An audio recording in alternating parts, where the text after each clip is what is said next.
लोकसभा में राजद के संसदीय दल के अध्यक्ष अभय कुशवाहा जी, पूर्व मंत्री आलोक कुमार मेहता जी, माननीय विधायक राजवंशी महतो जी, माननीय विधायक फतेह बहादुर सिंह जी, माननीय विधायक राजेश कुशवाहा जी, संजय यादव एमपी, माननीय विधायक रणविजय साहू जी, श्री सुरेश मेहता जी पूर्व विधायक, रविंदर सिंह जी पूर्व विधायक, सुनील कुशवाहा जी पूर्व विधायक, सुदय यादव जी माननीय विधायक, कारी शोहेब साहब, मनोज यादव जी, श्रीमती उर्मिला ठाकुर जी, सतीश दास जी, श्रवण कुशवाहा जी, राजेश कुशवाहा जी, सतीश कुमार जी, वीरेंद्र कुशवाहा जी, प्रोफेसर सुबोध मेहता जी जो हमारे राष्ट्र प्रवक्ता हैं, बैजनाथ कुशवाहा जी, बहन प्रियंका भारती कुशवाहा जी, भोला यादव जी, अमरेंद्र कुशवाहा जी, विपिन कुशवाहा जी, मधु मंजरी कुशवाहा जी, श्रीमती प्रतिमा कुशवाहा जी, रामदेव कुशवाहा जी, अजीत कुशवाहा जी, कैलाश कुशवाहा जी, प्रगति कुशवाहा जी और बिहार से दूर दराज के हर जिले से आए हुए सभी हमारे बुजुर्ग, अभिभावक, माताएं, बहनें, नौजवान, युवा साथी, पार्टी के सभी पदाधिकारी, कार्यकर्ता और आए हुए सभी मीडिया के दोस्तों का आज के कार्यक्रम में तहे दिल से आप लोगों का स्वागत करते हैं। आप सब लोगों का अभिनंदन करते हैं। और जैसा हमने पहले बताया कि जगह काफी छोटा पड़ गया,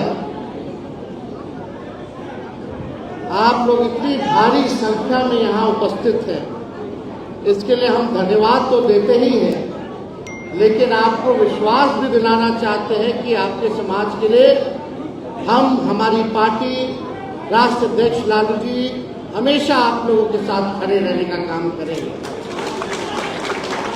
और कभी भी जो है कोई बात ऐसी ना आए जहां आप लोगों को जनप्रतिनिधित्व का मौका ना मिले। पिछले लोकसभा चुनाव में भी सबसे ज्यादा टिकट जो है कुशवाहा समाज के लोगों को हम लोगों ने दिलवाने का काम किया। और आप सब लोग विश्वास कर सकते हैं कि आने वाले विधानसभा में भी आप लोगों को पूरा सम्मान सहित जनप्रतिनिधित्व का मौका राष्ट्रीय जगदेव बाबू जी ने जो शहादत दी, जो कुर्बानी दी, उनका नारा बहुत होता था, चलता था, पहली पीढ़ी जो है गोली खाएगी, दूसरी पीढ़ी जो है जेल जाएगी और तीसरी पीढ़ी जो है राज करेगी। आज सभी समाजवादी नेता जितने रहे, जगदेव बाबू, कर्पूरी ठाकुर जी, लोहिया जी या लालू जी ने जो लड़ाई लड़ी, आज उसका नतीजा है कि आज हम लोग सीना ठोक करके जो है अपना अधिकार लेना जानते हैं। और सामाजिक न्याय की लड़ाई जब तक पिछड़ा लोग गोलबंद नहीं होंगे तब तक पूर्ण तरह से जीता नहीं जा सकता। आज जो लोग मौजूदा सत्ता में जो लोग बैठे हैं, भाजपा एनडीए की सरकार लगातार संविधान को खत्म करने की बात करती है, चाहे उनके नेता हों,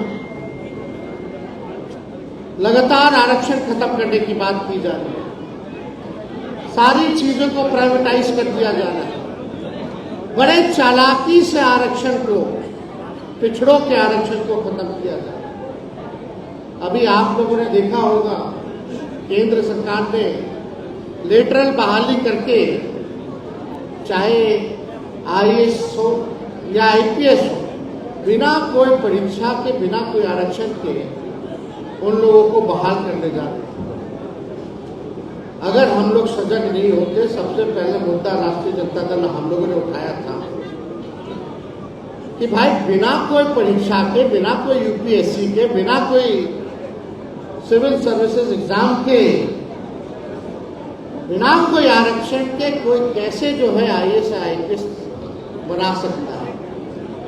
यानी बिना परीक्षा के आरएसएस के लोग बिना आरक्षण के चाहते थे कि अपने लोगों को जो है बना दो, बैठा दो। हम लोगों ने आवाज उठाया और भारत सरकार को ये कदम जो है वापस लेना पड़ा। आप देखिएगा, आप लोगों के आशीर्वाद से आप लोग ने जो पिछले बार हम लोग जब शहादत दिवस मना रहे थे बापू सभागार में 2023 को, तो हमने एक बात कहा था कि आप एक कदम चलिएगा तो तेजस्वी 4 कदम चलने को तैयार।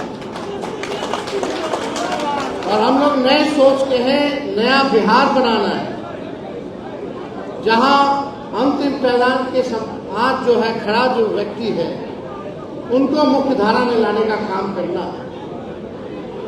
हमारी लड़ाई बेरोजगारी, गरीबी, महंगाई की, और इसमें हमको आप लोगों का साथ चाहिए।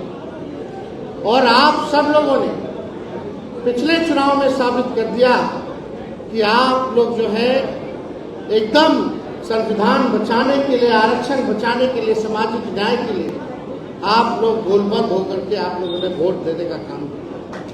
इसके लिए हम आप लोगों को धन्यवाद देते हैं। आगे हम लोग जो है सारी चीजों को देख रहे हैं, कौन कहां साजिशों का अंबार लगा रहा है, झगड़ा लगा रहा है। बीजेपी का केवल एक ही काम है कि अपने लोगों को जगह पे बैठा दो और पिछड़ों में जो है लड़ाई लगवा। आप उनकी जो साजिश है, जो चाल है, जो लड़ाने का, अब वो चलने वाला नहीं है। हम सब लोग जागरूक हैं और उनके चाल और चरित्र को हम लोग अब पहचानते हैं। आरक्षण लगातार जो है, जब उप मुख्यमंत्री बने, लगातार हम लोगों की लड़ाई थी कि भाई जातीय जनगणना होनी चाहिए।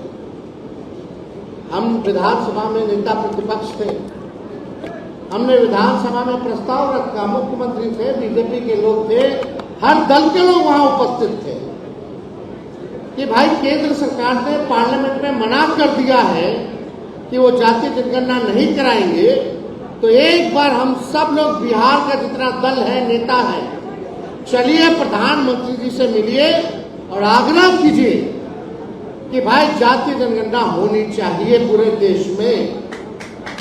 दूसरा प्रस्ताव हम लोगों ने ये रखा था कि अगर भारत सरकार, नरेंद्र मोदी जी मना कर देते हैं तो बिहार सरकार अपने राज्य में अपने खर्च पर जाति आधारित गणना कराने का काम करेगी। हम लोग सब लोग हैं और हम तो हमारे चाचा को बोले कि भाई आप ही के नेतृत्व में चलेंगे, हमको कोई दिक्कत नहीं, लेकिन ये काम होना चाहिए। सब लोग ने स्वीकार किया इस प्रस्ताव को और हम लोग सब लोग गए जाति जनगणना के लिए, प्रधानमंत्री जी से मिले, अपने बात को रखा। प्रधानमंत्री जी ने बोला कि देखेंगे और 2 दिन बाद मना कर दिया कि कराएंगे ही नहीं। इतना डर गए प्रधानमंत्री कि जाति जनगणना तो छोड़िए, कोई जनगणना ही नहीं करा रहे। 21 या 22 का ड्यू डेट था, होना था जनगणना, अभी तक 24 आ गए, अभी तक गिनती भी नहीं। सरकार बदली और हम लोगों का सदन में, सड़क पर लड़ाई रहा। 17 महीने हम उप मुख्यमंत्री बने और उस 17 महीने में जो ऐतिहासिक काम हुआ, जो देश में कहीं भी जाति आधारित गणना नहीं हुई किसी राज्य में, उस बिहार में जो है हम लोगों ने जाति आधारित गणना कराने का काम किया। इसके लिए भी साजिश रचा कि कैसे वो रुक जाए। भाजपा वाला लोग अपना लोग को पीआईएल करवा देता था, कोर्ट में खड़ा करवा करके रुकवाता था। हम लोग सुप्रीम कोर्ट जाकर के बिहार सरकार उसमें जीत करके आए, तब हम लोगों को अनुमति मिली कि हम लोग जो है जाति आधारित गणना कराएं।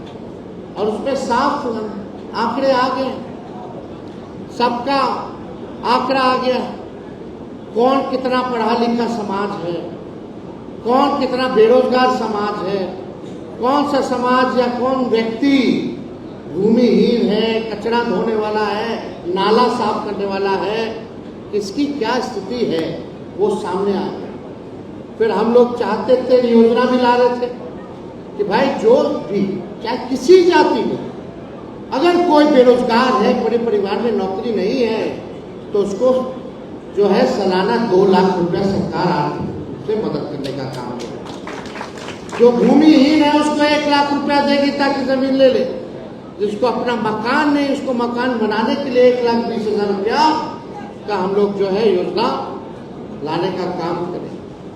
और हम लोगों ने जितनी आबादी जैसी हुई वैसी हम लोगों ने आरक्षण को भी बढ़ाने का काम किया। हम लोगों ने जो 50% के नीचे आरक्षण था उसको हम लोगों ने पिछड़े, अति पिछड़े दलित आदिवासी समाज के लिए 65% आरक्षण हम लोगों ने किया, जो देश में सबसे ज्यादा है। और EWS 10% को भी हम लोग रखे, यानी 75% कुल आरक्षण। हम लोगों को संदेह था उसी टाइम कि फिर जो आरक्षण हम लोग बढ़ाए हैं पिछड़ों का, पिछड़ों का, दलितों का, आदिवासी भाइयों का, ये भाजपा के लोग फिर से साजिश करके कोर्ट कचहरी जाकर के रुकवाएंगे। तभी हम लोगों ने तय किया कि भाई भारत सरकार में, बिहार सरकार प्रस्ताव भेजे कि जो बिहार में आरक्षण जो हम लोगों ने बढ़ाया जाति आधारित गणना के बाद, उसको अनुसूची 9 में डाल दिया, शेड्यूल 9 में डाल दिया जाए। शेड्यूल 9 अनुसूची 9 में जाने के बाद एक सुरक्षा कवच जो हो जाता है आरक्षण का, सुरक्षा कवच का काम करता है। यानी कोर्ट कचहरी भी चाहे तो खत्म नहीं कर सकती है अगर अनुसूची 9 में, शेड्यूल 9 में अगर आ जाए तो।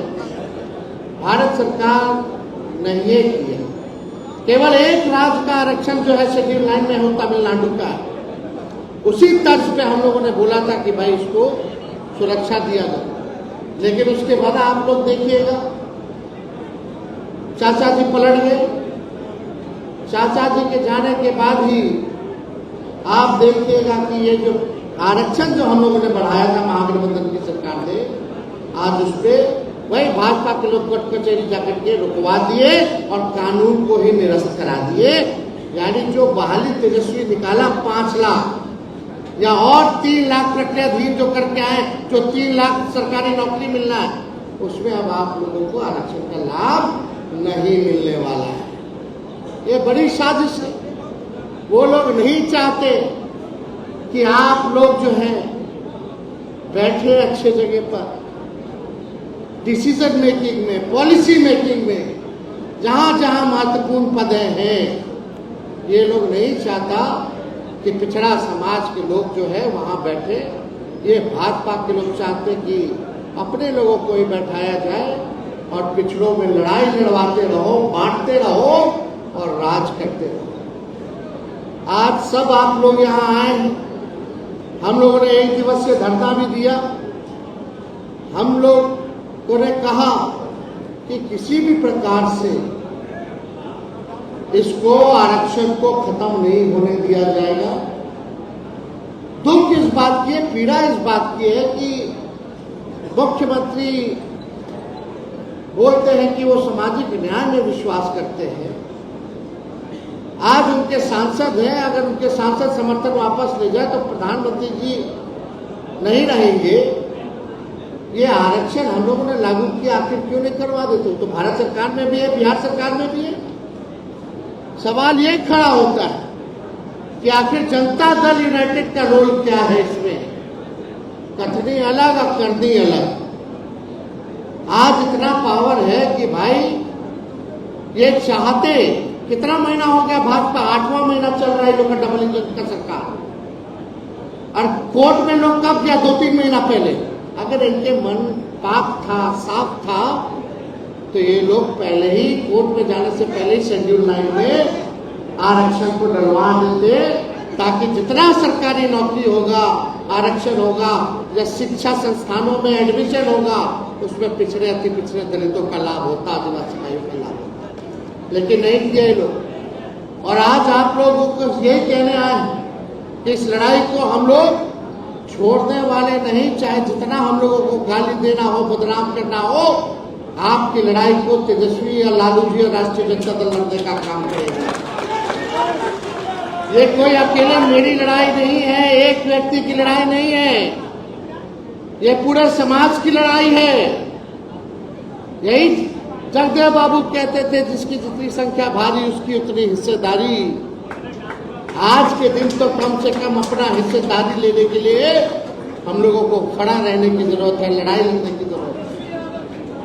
जो सोवत है वो खोवत है। समाज सोया रहेगा, सड़कें सुनी रहेंगी, तो आपका अधिकार वो लोग छीनते रहेंगे, बेईमानी करते रहेंगे। जो सदियों से मलाई खाते रहते थे, वो आपको मलाई छीन करके तो खैबे करेंगे, मट्ठा भी नहीं देने देंगे आपको पीने के लिए। ये हकीकत है। आज आप सब लोगों को जागरूक होने की जरूरत है। खास तौर पे जो नए समाज, जो नए लोग हैं, उनको जगाने की जरूरत है, क्योंकि लाभ उन्हीं को होने वाला है। सरकारी नौकरी भी उसी का, पढ़ाई स्कूल कॉलेज में एडमिशन भी उसी का, हर चीज में उसी को फायदा होने वाला है। तो अपने लोगों को जगाने का काम करना है। और अगर आप लोगों का साथ होगा तो चाहे प्रधानमंत्री हो, भारत सरकार हो, उन लोगों को घुटने पर टिकाने का काम करेंगे और अपना अधिकार लेने का काम करेंगे। तो आप सब लोगों से ज्यादा समय ना लेते हुए, और हम राष्ट्रीय अध्यक्ष लालू जी को धन्यवाद देते हैं। अगर इनका मंडल कमीशन लागू करने में जब मुख्यमंत्री बने तो भारी योगदान रहा, जिससे सभी पिछड़े समाज, पिछड़ा समाज, दलित समाज, आदिवासी समाज को मुख्यधारा में आने का मौका मिला। सीना ठोक करके लालू जी ने आवाज दिया। लालू जी के राज में कोई भी थाना चला जाता था, कोई भी कहीं चला जाता था तो उसको ब्लॉक ऑफिस जाता था, सम्मान की नजर से बैठाया जाता था। आजकल अफसरशाही इतना हो गया है कि किसी को नहीं पूछता। आम जनता का तो छोड़िए, गरीब का तो छोड़िए, मुखिया सरपंच का तो छोड़िए, बिहार सरकार के मंत्रियों का नहीं सुनता। ये हालत हो गई है, ये सच्चाई है। इस लोकतंत्र में मालिक आप लोग हैं, जनता मालिक होती है, और यहाँ जनता का राज होना चाहिए, ना कि अधिकारियों का राज होना चाहिए। आज सब लोग जो है देखिएगा, केवल अधिकारी लोग सरकार चला रहे हैं। 5-6 लोग जो है, 1-2 मंत्री अपने फायदा के लिए सब काम कर रहा है। लेकिन आप सब लोग देखे होंगे कि भाई कोई भी परिस्थिति आए, राष्ट्रीय जनता दल ने सामाजिक न्याय और धर्मनिरपेक्षता के अपने विचार पर कभी किसी से समझौता नहीं किया। समय समय पर सब दलों ने, भाजपा आरएसएस से समझौता किया, लेकिन लालू जी ने, इस पार्टी ने आज तक अपने विचारधारा से समझौता नहीं किया। आज तक भाजपा के आगे घुटने नहीं टेके। लालू जी ललकारते रह गए भाजपा के लोगों को, आरएसएस के लोगों को। लेकिन वहीं दूसरा पल एक देखने को मिला, कुछ लोग प्रधानमंत्री का गोड़ भी छूने को तैयार हो गए, जो कहते थे थाली खींच लेते थे कि नहीं बनने देंगे। लेकिन हम लोगों ने तस्वीर भी देखा, क्या स्थिति हो गई है भाई। कहाँ हम लोगों का समाजवाद का नाम लेकर के इस तरह का काम करते हैं। तो ये बात तो हमको ठीक नहीं लगा, दुख भी हुआ। खैर जो भी थे, खैर आप लोगों से हम यही कहना चाहते हैं, ये लड़ाई हम लोग लड़ेंगे और इस लड़ाई को हम लोग आगे बढ़ाएंगे। और 10 तारीख से आप सब लोगों को संवाद करने के लिए हम बिहार के हर जिले जाएंगे, समस्तीपुर, दरभंगा, मधुबनी और मुजफ्फरपुर। उसके बाद नवरात्र के बाद पूरा फिर, क्योंकि नवरात्र रहेगा तो उसके बाद जो है दूसरा चरण, तीसरा चरण जा जाकर के हर एक पार्टी के वर्कर से, कार्यकर्ताओं से बात करेंगे और हमारी कोशिश होगी कि आने वाले चुनाव में सभी समाज के लोगों को हम लोग मौका दें चुनाव लड़ने का, सभी समाज के लोगों को। देखिए, हम जो कहते हैं वो काम करके दिखाते हैं। हम कहे थे 10 लाख नौकरी देंगे, लेकिन उप मुख्यमंत्री ने कि 5 लाख नौकरी दिलवा। चाचा जी कहते रहेगा कहाँ से लाएगा पैसा, अपने बाप के पास से लाएगा। अब हमारे रहते कैसे मिल गया फिर नौकरी? 3 लाख और प्रक्रिया धीम कराते। बापू सरकार बंगाल में हमने कहा था कि आप 1 कदम चलिएगा, हम 4 कदम आगे बढ़ेंगे। उस हिसाब से हमने लोकसभा में टिकट भी बांटने का काम किया और अभय कुशवाहा जी को लोकसभा का राष्ट्रीय जनता दल का नेता भी हम लोगों ने बनाने का काम किया। तो लालू जी ने तो सबको बनाया। इनके सरकार में जब मुख्यमंत्री रहे तो कई विधायक इन्होंने बनाए, कई लोगों को मंत्री बनाया, लेकिन कुछ लोग स्वार्थ के लिए बदनाम करते रह गए। अब हम सब लोगों को गोलबंद होने की जरूरत है। अब यादव भाई या कुशवाहा भाई में लड़ाई नहीं होगा, एक भाई बन करके अधिकार और पिछड़ा समाज को, अति पिछड़ा समाज को, दलित अल्पसंख्यक समाज को दिलाने का काम करेगा। तो आप लोगों का इस लड़ाई में साथ है कि नहीं? हाथ उठा करके बताने का काम कीजिए। और अंत में हम अपना बात को खत्म करेंगे। मेरे साथ नारा लगाइएगा, जगदेव बाबू अमर रहे, जगदेव बाबू अमर रहे। और इस मंच से हम लोग मांग भी करते हैं कि शहीद जगदेव बाबू जी को भारत रत्न दिलाया जाए। ये हम लोगों का मांग है। तो इन चंद शब्दों के साथ जिन लोगों ने पार्टी ज्वाइन किया है उन सब का आभार करते हैं और पार्टी के जितने हमारे कुशवाहा समाज के नेता हैं उन सभी नेता, विधायक, हमारे राष्ट्रीय वक्ता, सभी लोगों का योगदान रहा है इस कार्यक्रम को सफल बनाने के लिए। और आप सब लोगों को प्रणाम करके अपनी बात को ये रखते हैं। जय हिंद, जय बिहार।